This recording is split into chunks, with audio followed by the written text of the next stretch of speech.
news. Your x-rays came back, and it turns out that we're actually going to have to do surgery. On my knee? Yeah, on your knee. Oh my gosh. Yeah, I'm sorry. But we're just going to go over a few things about your surgery. Okay? I've never had surgery before.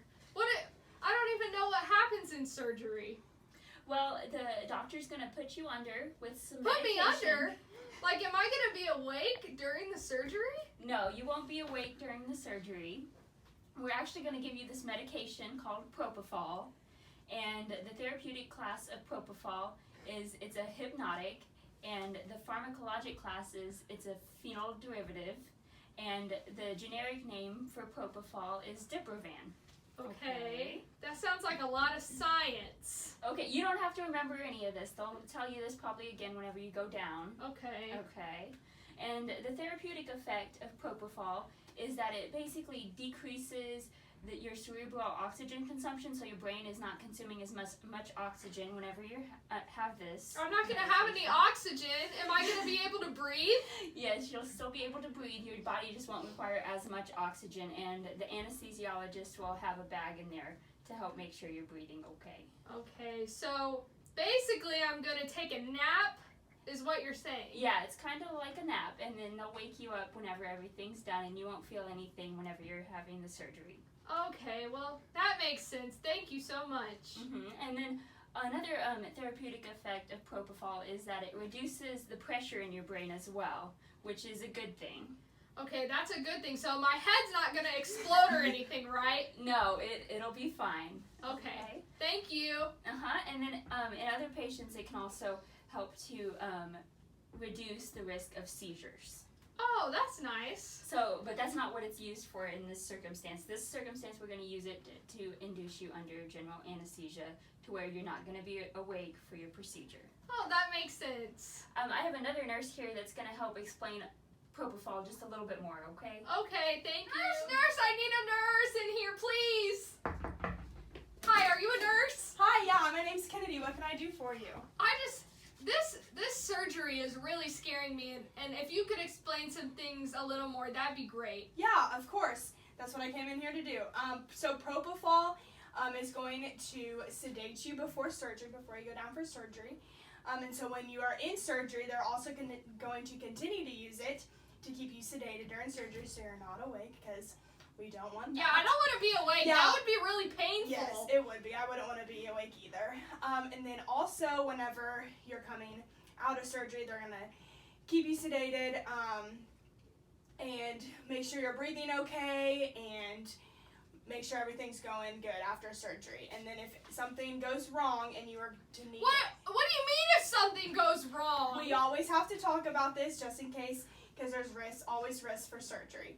So in case you are to need a breathing tube because you weren't able to keep your airway open during surgery, they would still continue to use Propofol to monitor your breathing tube after surgery in the ICU. So that'll keep me asleep if I have to have that. Yes. Okay. Yes, it would. Okay. Is there any other questions about Propofol Does now? Does it hurt going in? Because I don't want something to hurt. It might have a little bit of burning and pain, but that's it. Okay, that's it. Somebody else is going to come in and talk about that with you. Okay, bye. All right, thank you. Nurse, I need a nurse. Nurse. What's wrong? I need help. Help me. Okay, just calm down. Just relax. What can I do for you? I'm scared. She said things were gonna burn and sting. Okay, so The drug. What did you call it? it's Propofol. Okay. Propofol is going to help keep you sedated during surgery, but there's also some side effects we want you to be aware of. Okay, that makes sense. So one of the side effects that was mentioned to you is burning or stinging when it goes into your IV, but that's only going to be temporary. Okay? So it won't last very long. No, it will not. Another side effect that could happen is called bradycardia, which is it's going to slow your heart rate down. But That sounds dangerous. What if I die? we're going to be monitoring you the whole time, so we will know if your heart rate starts to get too low, okay? Okay.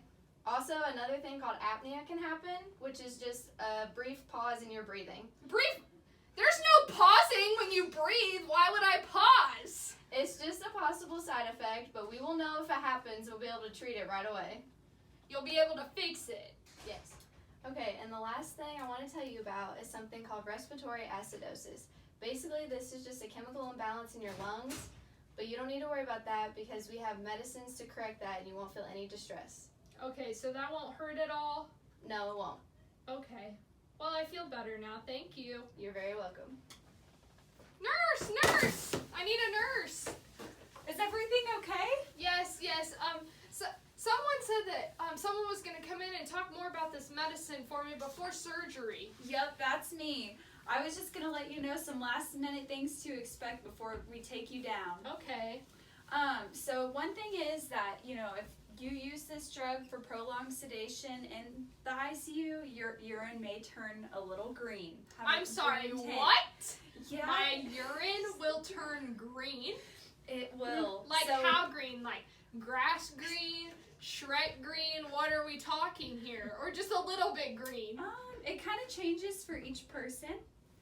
But it's okay though, right? Like, that's normal. okay. I just want to tell you that so you know it's a normal. Another thing is that it's important that we continuously monitor your vital signs during this time, along with central nervous function daily. So we're just Okay. going to continuously check on you and make sure that nothing's wrong. Okay. Also, with Propofol, this is putting you at an increased risk for hyperlipidemia, which is an excess amount of fat in your blood. So that's something that we're also going to monitor for. Okay. One last thing, when weaning you off this medication, we aren't just going to do it like that. We are going to do this gradually and slowly so that your body doesn't react in a bad way to it. Yeah, I don't want that to happen. Oh, none of us do. All right, and that's all. Good luck in your surgery. Thanks, I'll need it. 20 minutes later. Hi, Taylor. Hi. I'm one of your surgery nurses. I just wanted to come up and talk to you a little bit about the Propofol that we're going to give you and how often and how much we're going to give you. Does that sound good? That sounds great. Okay. So to begin, to start your surgery to get you sleepy, we're going to give you about 2 to 2.5 milligrams per kilogram in 40 milligram boluses every 10 seconds. And that's going to be what puts you to sleep so we can start your surgery, okay? Okay. And then if, some of those things were to happen and we need to keep you in the ICU a little bit after your surgery, then we would keep you sedated still with that Propofol, and we would use 5 mics per kilogram per minute for 5 minutes, and then after that 5 minutes is up, we do 5 to 10 mics per kilogram per minute every 5 to 10 minutes as needed. And the max we would ever give you is 50 micrograms per kilogram per minute. I literally don't know what you said, but I trust you. I think you know what you're doing, so I'm ready to go. Sounds good. Let's do it.